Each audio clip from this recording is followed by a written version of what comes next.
On this edition of Southern Newsweek, a Middlemarch man watches his farmhouse burn to the ground.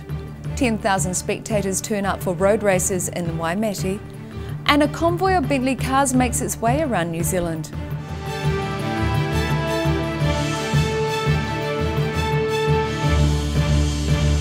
Kia ora, good evening, I'm Melissa Barton. A man living on a remote rural road near Middlemarch was forced to watch his house burn down to the ground this week. Malcolm Taylor fled the blaze with little other than the clothes he was wearing, but has since found a treasured vase in the ashes of his former house. Just half a year after losing his wife to cancer, Malcolm Taylor suffered another blow when his Mount Stoker home near Middlemarch burnt to the ground on Tuesday. I'd been working in the shed on a rifle magazine in the vise with a blowtorch. I'd turned off the blowtorch, left the magazine in the vise, no idea that there were any sparks or anything. Went back in the house, come back out 5 minutes later. There was a fire on the floor of the shed. I put that out with the fire extinguisher, looked up and there was the fire in the ceiling. Yeah, didn't have any water pressure to get up to the ceiling, so rang the fire brigade. He says it took about 15 minutes for the fire to spread from the shed to the adjoining house. But of course, being the distance we are from town, no way the fire brigade could get here in that time. After the fire crews spent about 2 hours dousing the flames, he was left with little else than the clothes he was wearing. Got 3 drawers out of the house, ripped the wires off the back of my computer tower and threw that out the door. A couple of wedding photos, because I lost my wife 6 months ago. That was about it. Miraculously, while searching through the ashes, he discovered a vase which was a first wedding anniversary present from 31 years ago. It survived the fire. Taylor says the community has rallied behind him and he's staying with a neighbour until a more permanent solution is found. In Middlemarch, the South Today. Around 10,000 spectators attended the annual Waimate 50-car racing event over Labour weekend. Thanks to the hard work of 200 volunteers, this year's event saw more teams, more days and more race categories than ever before. Muscle cars deliberately undergoing a sustained loss of traction. This year's Waimate 50, held on the closed-off streets of the South Canterbury town, was bigger than ever, celebrating 60 years since the first event. This is the biggest Waimate 50 event we've ever staged because of its significance. It's 60th year anniversary, so we want to make it something special, and so we introduced new race categories, and we just introduced a whole lot of different things, spanned over 4 days. So it's been a big 4 days for us. It's been a big year, honestly, for us. Yeah. The event's been off and on since the first one in 1959, which was won by racing driver Bruce McLaren. But for the last decade, a crew of 200 volunteers has given the event much more traction than some of these cars on its 2.5 kilometre circuit. We brought this event back from the ashes. It was dead and buried and assigned to history virtually. So to have it go for 10, this is the longest period that the Waimate 50's gone. So it's the most successful formula, and I'm proud of that fact that we've kept it going consecutively for 10 years. The 4-day event was covered by video cameras with big screens around a track, letting the 10,000 spectators closely follow the races, along with others viewing the races online. Having a big screen in that they can see, they can watch the whole circuit pretty much is it's something we wanted to achieve for a long time, and we wanted to do it for our 60th. In Waimate, the South Today. The convoy of 49 classic Bentley cars touring New Zealand arrived in Wanaka from the West Coast at the start of Labour weekend. Their drivers were all members of the Bentley Owners Club and marking 100 years since the first Bentley was manufactured. Almost 50 Bentley cars from the past 100 years arrived in Cromwell for Labour weekend. The tour across New Zealand is to mark the 100th anniversary of the first Bentley coming off the production line in 1919. And in order to celebrate it, we're running a tour, 3-week tour, right through the country, starting in Auckland, and we will finish in Ashburton in 1 week's time.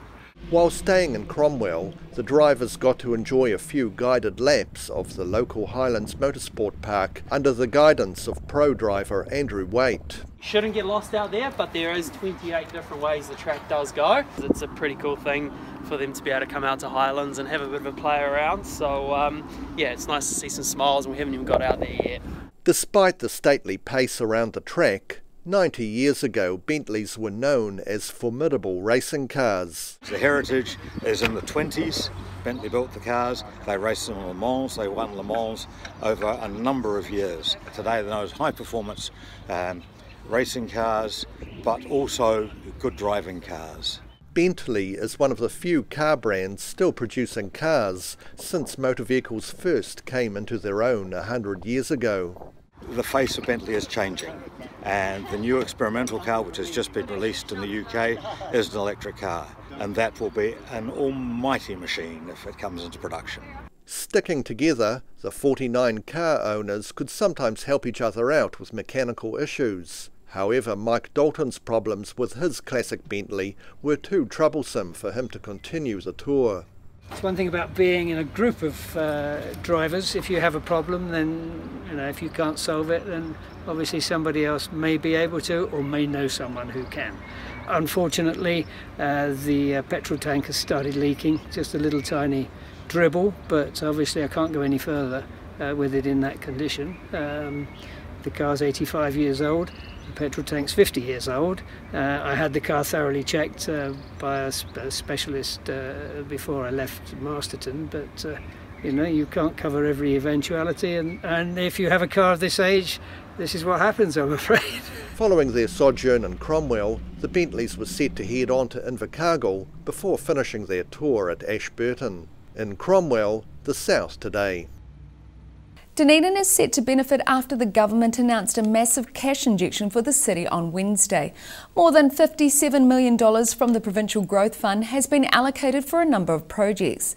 These include the revitalisation of South Dunedin's Hillside Workshop and the Steamer Basin redevelopment. This is an exciting day for this part of Aotearoa. These are not the only announcements that the government is focused on. Government Ministers Shane Jones and David Parker announced today 3 major funding projects for the city from the Provincial Growth Fund. There's quite a lot of money going into an engineering cluster, $20 million for restarting Hillside Workshops, some money for Scott Technology, who are a world-leading robotics firm. The second part is the Centre of Digital Excellence, which brings together game writing expertise, combines it with university expertise, including in the medical school, to push forward in New Zealand's journey to export digital products. And the third is the $20 million contribution to the redevelopment of the Steamer Basin. $19 million is earmarked for the first stage of the Waterfront Development Plan, which involves constructing the wharf infrastructure and public space and will complement the Dunedin City Council's plans to develop a pedestrian and cycling bridge connecting the waterfront to the city.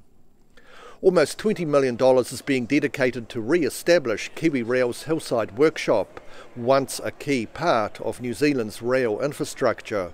Hillside in particular has always been an iconic part of Dunedin's industrial heritage. It was left to almost wither and die, and it's been great to see it resuscitated with the capital investment from government. And I think the commitment to take on 10% of the workforce as apprentices is a great way to future-proof the engineering industry here in Dunedin. $10 million has also been earmarked to help establish Dunedin as a digital hub for the New Zealand video gaming industry. The New Zealand Centre of Digital Excellence, as it will be known, is expected to create hundreds of new jobs in the city. Well, all of these things assist in lifting productivity. The jobs will vary. There will be new apprenticeships in the engineering area. There will be jobs in the computer programming space, and of course there will be construction-related jobs down at the waterfront. And more than $5 million has also been allocated for a manufacturing agricultural technology business unit within the Dunedin-based company Scott Technology. In Dunedin, the South Today. Still to come up after the break on Southern Newsweek. A Kingston Flyer is back up and running near Gore, and model trains provide a Labour weekend treat in Invercargill. So see you after the break.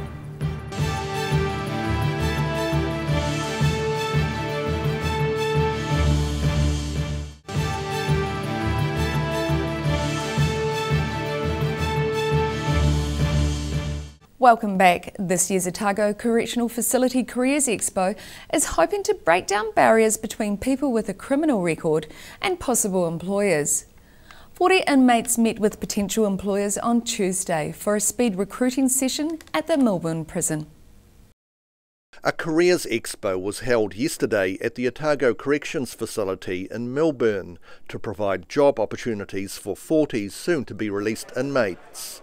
About 25 representatives from 17 organisations, 2 of them tertiary institutions, took part in a speed recruiting session and meet and greet to talk to inmates about the possibility of future employment. Giving the men an opportunity to see what's out there, see what kind of employment opportunities are available to them.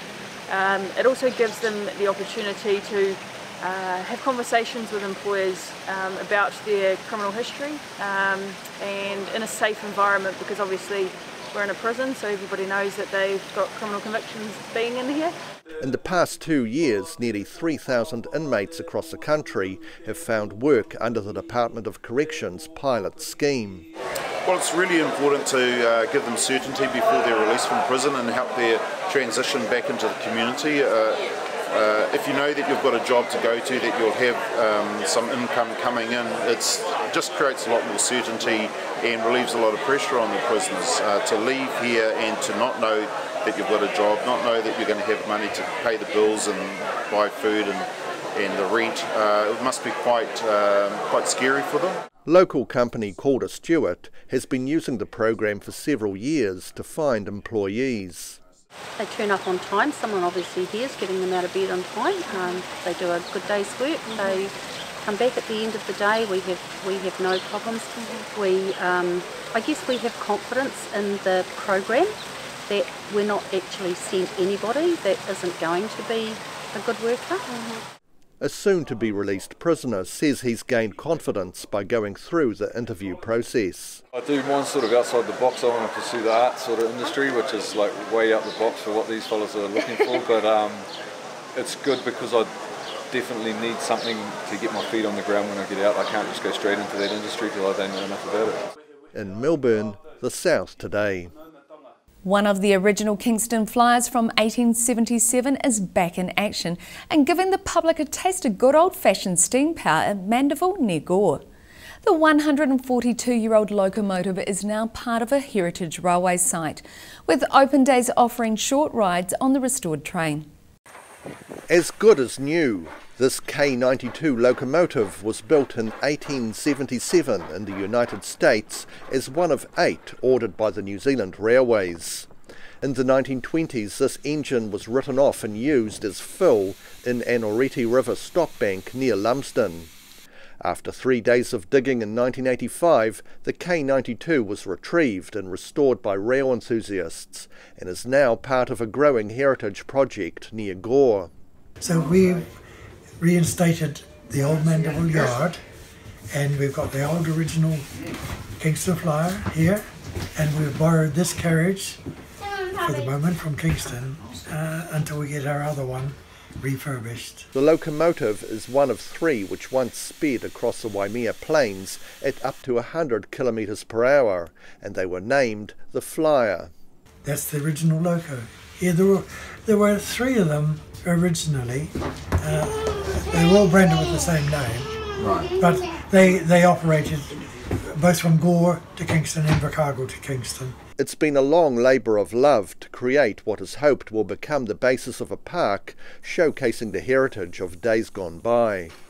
It's taken us nearly 10 years, or well, actually more than that, to accumulate what we envisaged we'd like to happen at Mandeville, and that is to out of nothing generate a heritage railway precinct.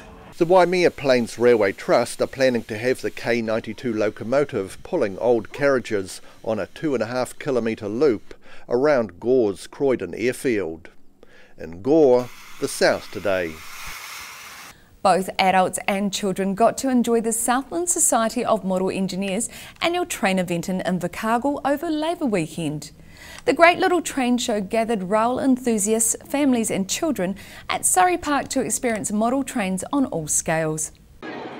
Each Labour weekend, Invercargill's Surrey Park is the site of the Great Little Train Show, with around 2,000 train rides being enjoyed by the public. We've got, of course, our outside track which runs trains all day and is the highlight for the kids to come to the show and get the ride on the outside train. Indoors and on a smaller scale, other exhibitors showed off their model railway layouts. So Reese designed it all. He drew all the pictures and then I pretty much just built what he designed. So he got a wee train from his granddad and we just built around just a small track. The event is an opportunity for all sorts of hobbyists to share their passion with the public. We've got 32 exhibitors of model train layouts and we've got about 5 other exhibitors. We've got the Woodworkers Guild and we've got some model clubs. So it's a very busy weekend. In Invercargill, the South Today. Parishioners gathered for a final Presbyterian service at Papakaio Presbyterian Church, northwest of Oamaru last Sunday. The service was to mark the end of 125 years of Presbyterian worship at the church. Just northwest of Oamaru, Papakaio's historic church was setting up to hold its last service, marking the end of 125 years of Presbyterian worship in the rural village. Colin Harvey says the church had been used less and less over the last 10 years. A number of years ago we used to have regular services here and then we dropped back to 2 Sundays a month and then eventually to 1 Sunday a month and then about 18 months ago dropped back to no services at all. Harvey has been instrumental in getting the Church of God to take over and he's pleased the building will continue to be used for Christian worship. Church of God New Zealand is taking it over under the pastorship of Eugene Dupu and Hester Dupu, so I'm rather thrilled about that. The church was constructed in 1893 and opened the following year. Harvey says the shutting down of the church is a sign of the times and a disappointment for the rural community. There's still quite a few people are still worshipping in Oamaru now, and with the amalgamation of parishes, of course, we have no resident minister here. And I think that's the saddest thing for the community, that not having a resident minister living in the community and being part of the community of everyday life with the family. Sunday's service was set to include a heartfelt acknowledgement of the new church taking over the building. Part of that service will be handing the communion cup over to Eugene and Esther to carry on the Christian worship here in Papakaio. The parishioners now worship at the Eveline Presbyterian Church in nearby Oamaru. In Papakaio, the South Today. Still to come up after the break on Southern Newsweek. Collecting of stamps and postcards is celebrated with a fair in Dunedin, and a new Cromwell resident shows his talent for making large pots. So stay with us.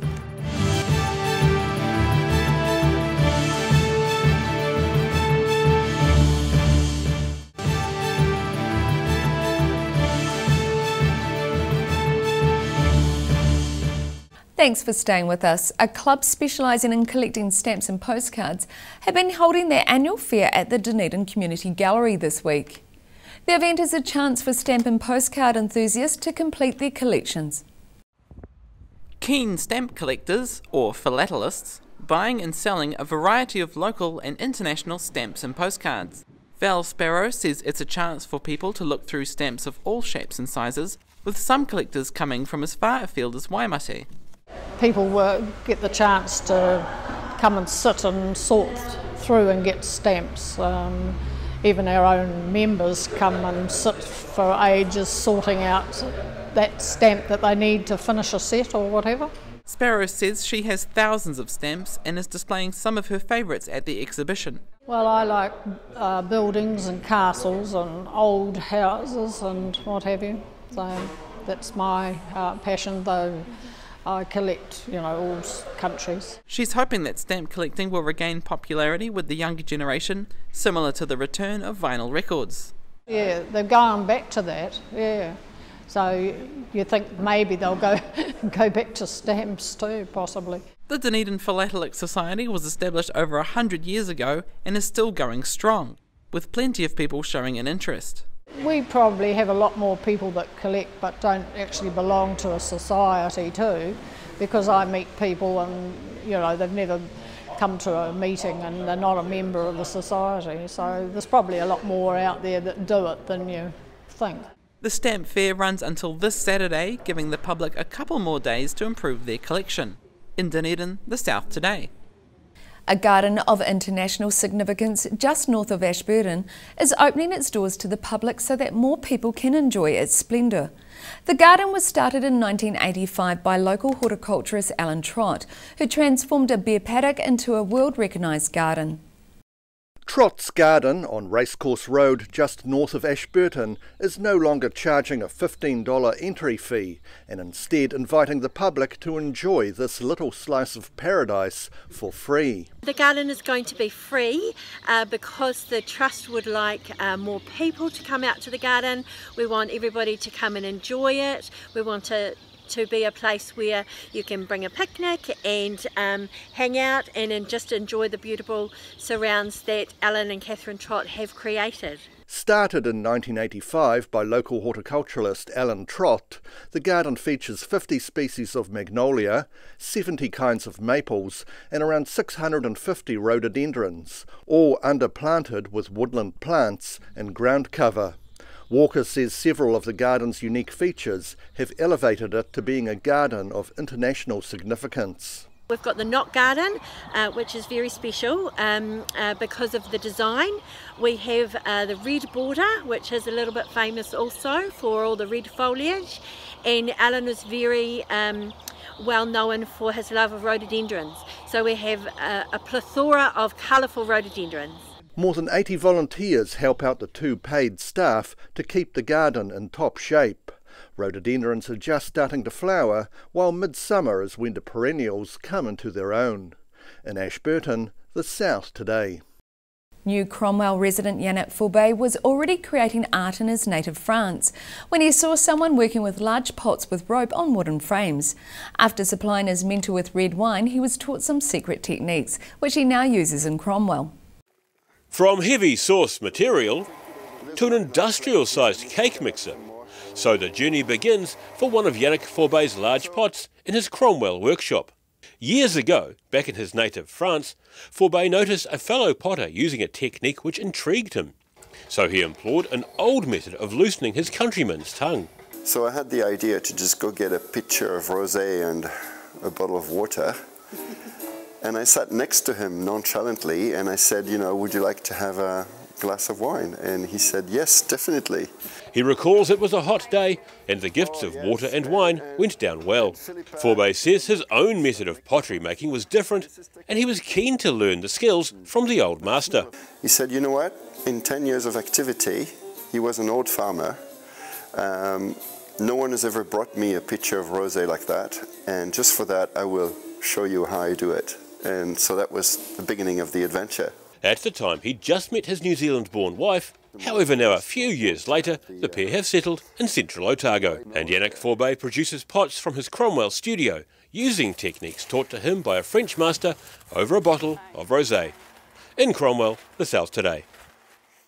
A young Canadian artist based in Dunedin is looking for human teeth for which to make her latest piece of artistic jewellery. So far she has made her jewellery with animal bones and animal teeth, but now she is hoping to create a bracelet with human teeth. Not everyone's idea of pleasant garden ornaments. French-Canadian artist Caroline Laniel says she enjoys creating various bits of jewellery out of animal teeth and bone.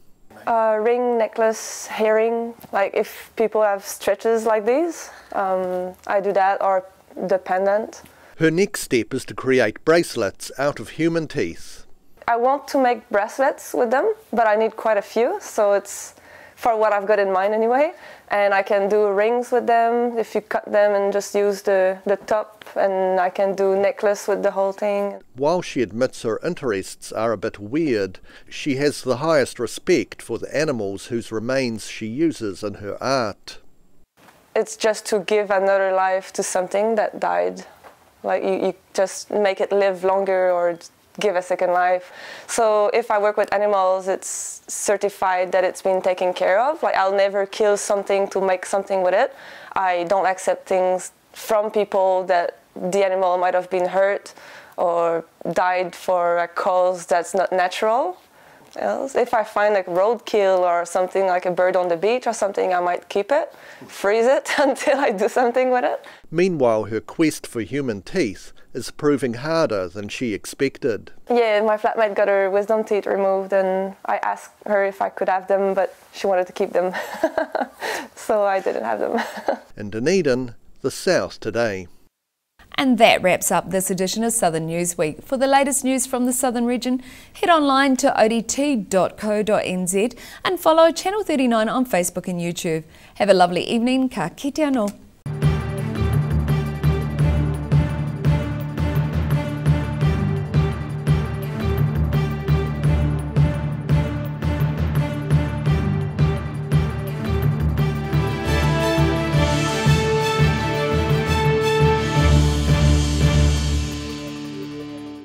Supporting local content so you can see more of New Zealand on air.